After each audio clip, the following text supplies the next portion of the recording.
Hello students, welcome to my YouTube channel. In this video lecture, we are going to answer the next questions from ILS chapter in Keith Williams Radio Navigation book. So let's start. Question 51. According to ICAO Annexure 10, which frequency band does the locator normally transmit? Okay, so read this. Locators are nothing but compass locators which replace the outer marker on the localizer center line, right? So this compass locators are nothing but non-directional beacons, and we all know that non-directional beacons operate in the frequency band of low frequency and medium frequency. Now, when these compass locators are located in place of outer markers, they do the job of an NDB. What is that job? Helping your aircraft, enabling your aircraft to navigate towards the airport, fly inbound towards the localizer course. Okay, so that is the job. So the correct answer here is low frequency, medium frequency. These locators are low powered beacons. They have a range between 10 miles and 25 miles. And third important point is these NDBs or these compass locators transmit a single letter identifier. Okay, if it's a front course ILS, so the first letter of the localizer will be allotted to the compass locator. If it's a back course ILS, the second letter will be allotted to this NDB or compass locator identification.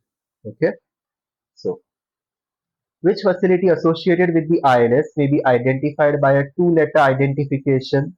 So this is a single letter identification. So locator, glide path, outer marker, and inner marker. So the correct answer here is outer, correction, it is locator. Okay, locators are identified by a two-letter identification, the first letter of the localizer or the second letter of the localizer. Next, the ILS marker identified visually, that means the thing that you can see by a white light is what? So you have to remember all the colors of this marker beacons. Outer marker blue, middle marker amber, inner marker white. So here they are talking about inner marker. White flashing light belongs to the inner marker. So the correct answer is option Bravo.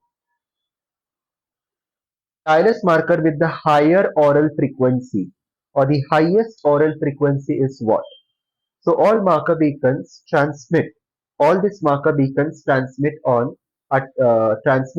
the main carrier wave on a VHF frequency, which is 75 megahertz. This main carrier frequency is further amplitude modulated depending on the marker beacon. Outer marker is 400 Hz, middle marker is 1300 Hz, the inner marker is 3000 Hz. Next, you have to remember the pitch tone. For outer marker, the pitch that you will hear is low. For middle marker, it is medium tone. For inner marker, it is a high tone, right? So, the correct answer here is the ILS marker with the highest oral frequency is inner marker. Okay, it has frequency of 3000 Hz modulation and also the pitch tone is very high. 55. In an ILS connect concerning the glide path principle of operation, the difference in depth modulation, what happens? So now the difference in depth modulation principle is the same for localizer and glide slope. If you are right on the center line of this extended center line of the runway, you will receive both the signals equally, 90 Hz, 150 Hz. If you get deviated to the left hand side, you will receive only 90 Hz signal or more of 90 Hz signal, less of 150 Hz signal.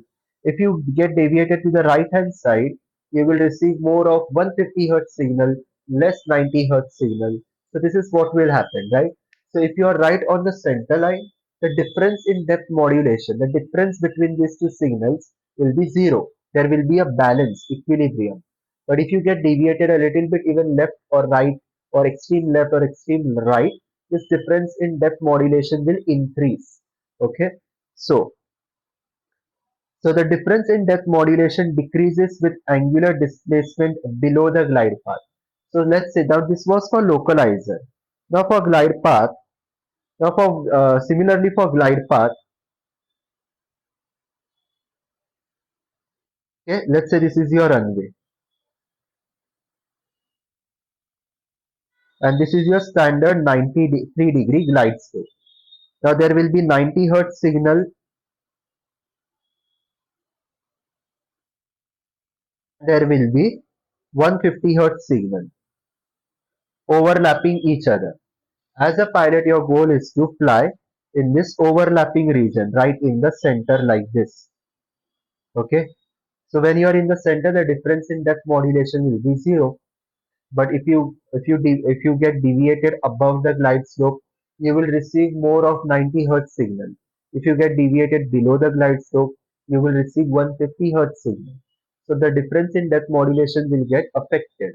Okay, so the difference in depth modulation decreases with angular displacement below the glide path. No, when you get deflected below the glide path, the difference in depth modulation will increase. Okay, the difference between 90 hertz and 150 hertz signal will increase. Okay, the difference between them, the space between them will increase. It increases with angular displacement above the glide path. Yes, as you go above the glide path, as you get deviated above the glide path, the difference in depth modulation will go on increasing. The error margin will go on increasing. So option 2, statement 2 is the right one. It decreases with angular displacement above the glide path. No. Increases with angular displacement below the glide path. So option 2 and 4 are statements 2 and 4 are the right ones. Option A is the right answer. So if you go above the glide slope, the deviation increases. The difference in depth modulation increases. If you go below the glide path, again the difference in depth modulation will increase. And this difference increases linearly.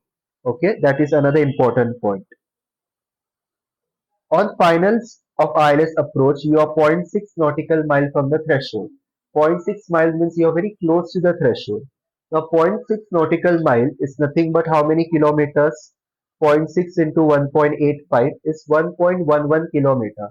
So, 1 kilometer away from the runway. Which marker are you likely to overfly or you're here? So, these are the distances. Outer marker is 6.5 to 11 kilometer away. Inner marker is 1000, middle marker is 1050 meters plus minus 150 meter. Okay, so 1050 meter is approximately 1 kilometer. 75 and 40 meter is less than 1 kilometer. So if you are zero point 0.6 nautical miles away from the threshold means you are 1 kilometer away from the threshold. So you are likely to hear middle marker. Okay, so this is the correct answer.